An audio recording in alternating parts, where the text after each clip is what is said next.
Hey, I'm Colin Smith from PhotoshopCafe.com, and today I'm going to give you my honest, unbiased experience and thoughts and opinions on the Apple Vision Pro. Now, spoiler, I'm actually going to be returning these. This video will tell you exactly why. Let's talk about Apple Vision Pro and why I'm returning my set. And it's not because they're bad. Let me explain. So the thing is, when you're using them, it's an amazing experience. Like, it feels like you can actually see things. Like, a screen comes out in front of you. It feels like it's there, right? So this is an experience where you can mix it with the world, so you can be in your own environment, and you can have these giant jumbotron-sized screens, or you can have panels in front of you, and you can have things around you. Or you can be completely immersive. So you can turn the digital crown on here, and you can sit on the moon if you want and look around. So the experience itself seems very real, and the ability to touch without having to use a controller. So if you've got a keypad in front of you, you can literally type on the keys, which is a little bit difficult. The other way is to use eye tracking. So whatever you look at, you pinch like this, or you tap your fingers, either hand, and that will select it. So it's kind of like your click. So here's the problem though. If I'm using it for something like typing, it actually slows me down, because as you're pushing a key, you're kind of looking for the next key you're going to be pushing. You're kind of a step ahead, or at least that's how I do things. So when I'm doing things, as I engage with something, I'm already looking and thinking about, okay, what's the next thing I'm going to do? And that kind of keeps you efficient and keeps you working quickly. Like, I play guitar. Anyone playing guitar would know, when you're playing, say, a scale, you're not thinking about the note you're playing. You're thinking about the next note you're going to play, right? So the reason I bring all of that up is because I might be looking at a key, but before I can go like this, my eye automatically wants to go to the next one. It wants to kind of think a step ahead. You can't do that. You have to stay staring at that number or whatever it is, tap, and then look for the next one. So you have to actually retrain yourself to use it in that sense. It feels very real, like your senses tell you it's real. For example, there's a dinosaur one where you go in and you put your finger out and a little butterfly flies along and it interacts with you, and the butterfly lands on your finger and you can look at it, and it really feels like there's a real butterfly. Then the butterfly flies away, the window opens up, and you're in this prehistoric land, and eventually this dinosaur comes along, a velociraptor, and he smells you, sees you, and then sticks his head, or literally starts to come into your living room. And the first time I was there, I had to take the goggles off. I was like, oh no, I couldn't handle it. Once I got a little bit more used to the Vision Pro, I was like, okay, let me do the dinosaur again. And then it still felt so real. And I was like, well, maybe I can pat the dinosaur. And I reached out to pat it, and it snapped at my hand. And I was literally sweating. It just feels so real. So that's not a problem. The problem is not that it doesn't feel real. Like, when you go in the rehearsal room with Alicia Keys, it feels like Alicia Keys is right there in front of you. She sings to you, and you're like, whoa, Alicia Keys is singing to you. It feels like she's there, and you can see her band, you can look around, you can listen to the singers. So the experience is incredibly realistic. Now, the problem I have with this is, outside of, watching some videos or even some interactive videos, what do I do with this? What do I use it for? Now, yes, I can use it for watching movies. We'll talk about that in a second. Or I can, plug it into my computer. Well, not actually plug it in, but I can link with my laptop or my computer, and I can bring up a big screen. But the problem with that is it does get uncomfortable. At least for me, it gets uncomfortable in my eyes. It's sitting on here, and let me just pull these off real quick. They come off very easy, by the way. And it sits here, right? So you can go up a little bit, but when I go here, it starts to put pressure on my forehead. If I go down a little bit, it puts pressure on my nose.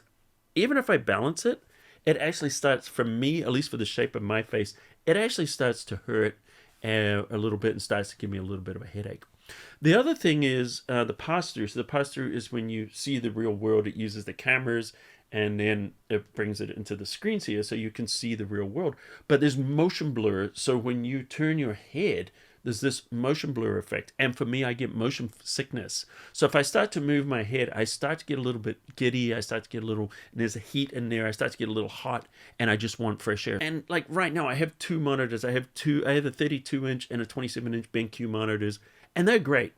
and I can see them. I can use my computer system, and I'm faster on that. I don't need the simulated ones. Although the simulated ones are really cool because it's like you can have a movie theater. Like, say, for example, I want to watch a film. I'm sitting in my living room. I can make the screen any size I want. I can make the screen bigger than my house. So I'm sitting there looking at this massive screen like an IMAX.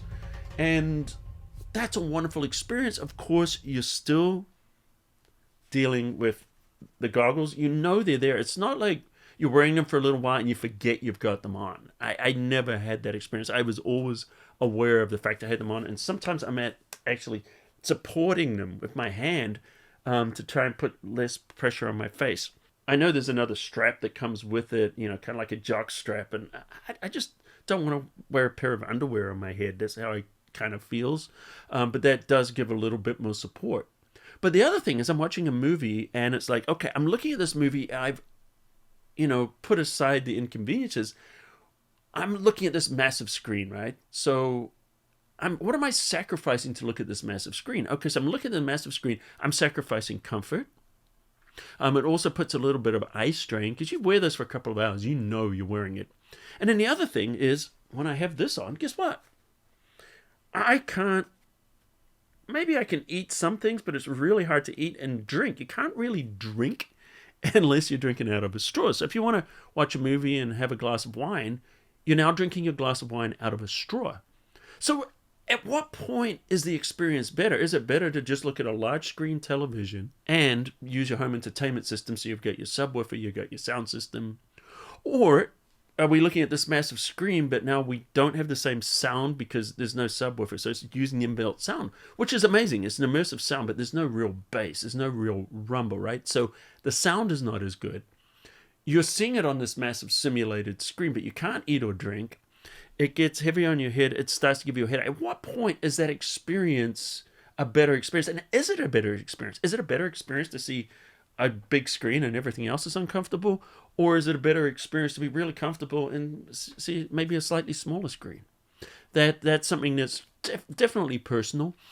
So that's kind of my thing. It's an incredible experience, but I don't think it's just quite there yet.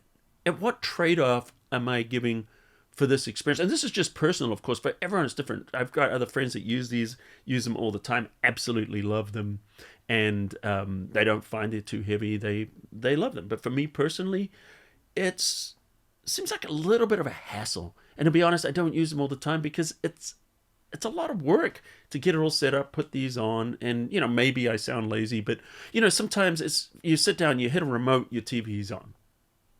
Here I've got to put these on, get some straws ready for my drinks. I'm kidding, of course, but well, not really. And then of course the other thing is it's these are expensive. They're incredibly well made, except for I hate the fact that this comes off all the time. So these parts are magnetic, but they come off if you're not careful. So you want to make sure you hold it by the front. But also the other thing is you're looking at these are $4,000. I mean, they say $3,500, but by the time you do tax and it's going to be about $4,000. And for the amount that I use them, I just don't think it's worth $4,000 to me at this point. Now, I look forward to in the future when these are more comfortable, they're lighter, where it doesn't feel like I'm just wearing them all the time. Now, I'm not talking about the optics, like the brightness, the peripheral, the field of view, this audio, all that kind of stuff is great. But the other thing is, it still needs more apps. Like, I don't have a must-use scenario for this. Like it doesn't give me a must-have scenario. So, for example, I'm sitting in a theater, in a virtual theater watching a movie. I want my friends to be able to sit with me. They don't do that. You can contact them and you can see their weird thing on there, on a screen. But you don't have a person. So you're not interacting with other people in there. So I feel like there needs to be a better way to interact with people virtually. Another thing it doesn't do is AirPlay. It will not AirPlay directly from my phone or my iPad, which to me doesn't make sense because if I'm out and about, I have my phone. I want to be able to AirPlay and get the apps and see my iPhone directly on here. Now, there's another app you can use to do that, but it's pretty laggy. And I was in a hotel, and I took him to the hotel with me, and I was like, okay, let me sit down and watch some content. So the Wi-Fi in the hotel was too slow to really get a good experience. It kept stalling. So then I used the hotspot on my phone, and that was also stalling. So I couldn't get a good experience unless I previously downloaded footage. So it takes a little bit of advanced planning, but I don't feel that there's anything in here that is a huge advantage to productivity or work or something like that. What it really needs is more support from more apps that do things that you can't do on your phone. I want to do something more than just a virtual screen sitting in front of me. You know, with all the technology in there, with the tracking and everything, it's capable of so much more than what it's delivering. And so I think the reason that Apple made this such a high-end, it's an expensive product because there's a lot of tech built in there. And I think Apple did that on purpose because they wanted to spur developers to start creating content. Because see, here's the thing. I can spend $4,000, buy a pair of goggles, and now I'm looking for something to do. That's very different than these must-have apps that can do things like maybe doing 3D modeling, but sculpting with your hands. There's so many things that it could do, and in the future it will do. So what will make this compelling is I have something I want to do, and I need these to do it. So what you have right now is a solution looking for a problem. Now, when I come out with the next version, maybe when they're lighter, when they're more comfortable, when there's more apps, there's more things to do with it, I'm definitely going to give it a second look. But for right now, it's a $4,000 toy. It's fun, but it's not necessary. So I'm curious what your guys' thoughts about this are. Have you tried these? Have you not tried them? Let me know in the comments. Do you agree or disagree with me? Or do you agree or disagree with some of the points I'm making? I'm not hating on Apple. I love Apple. I use all their products. But at the same time, I'm not being an Apple fanboy. I'm just being a creator who's giving honest feedback from having used the Apple Vision Pro for a while. Hopefully this is some interest or value to you. So if you want more of my content in the future, subscribe to the channel. And until next time, I'll see you guys.